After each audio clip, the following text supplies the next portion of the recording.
I'm feeling great, actually, Eric, because I was so worried that I wasn't going to finish.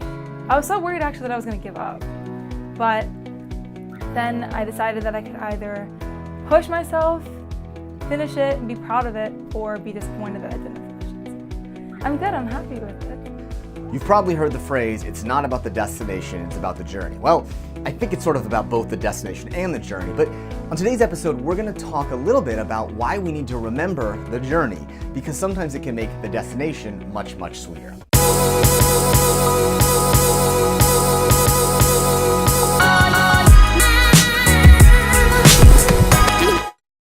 There's something important about completing something and having that moment of celebration.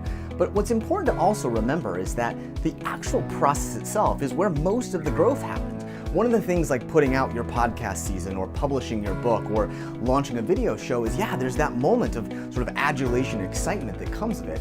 But I also like people to remember that don't forget about the journey, because frankly, the 9, 10, 15 months of creation is really what helps us be able to grow and end up completing something awesome. Here's some cool stories about these individuals and what they remembered on their creation event journeys.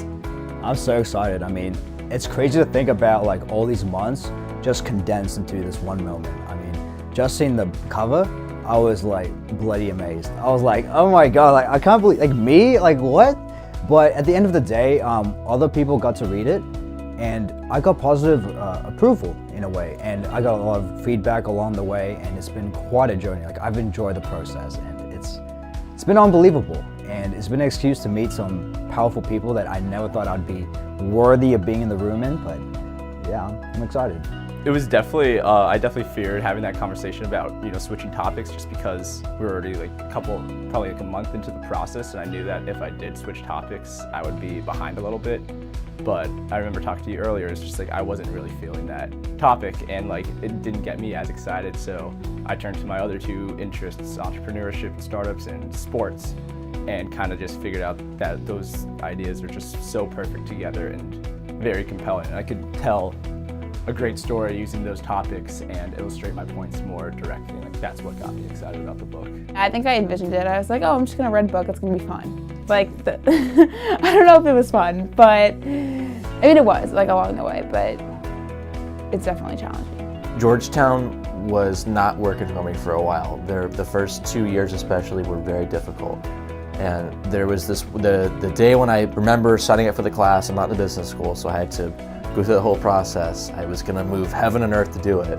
And I've kind of discovered a new way of going about things now. I mean, no matter what was going on at Georgetown, I always had this book to fall back on. This project, I could reach out to anybody. I remember one person just told me, like, this is a license to go hunting. Whoever it is you want to talk to, whatever you want to talk about, send them an email. I got sick the week that I was publishing. So it was just super shitty situation. And my thing was, okay, when is this thing gonna be ready?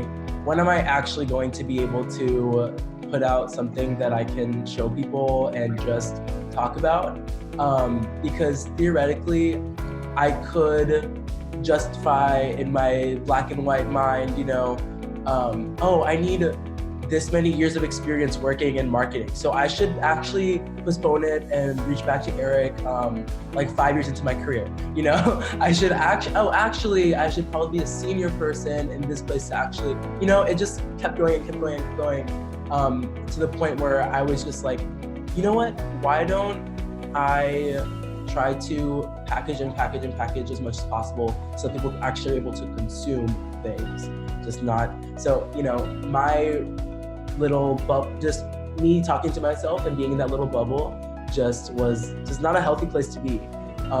And now I'm happy I broke out of that and I'm able to say, okay, I'm just gonna show you what I got. I worked hard on this, but I'm just gonna show you and please tell me what you think.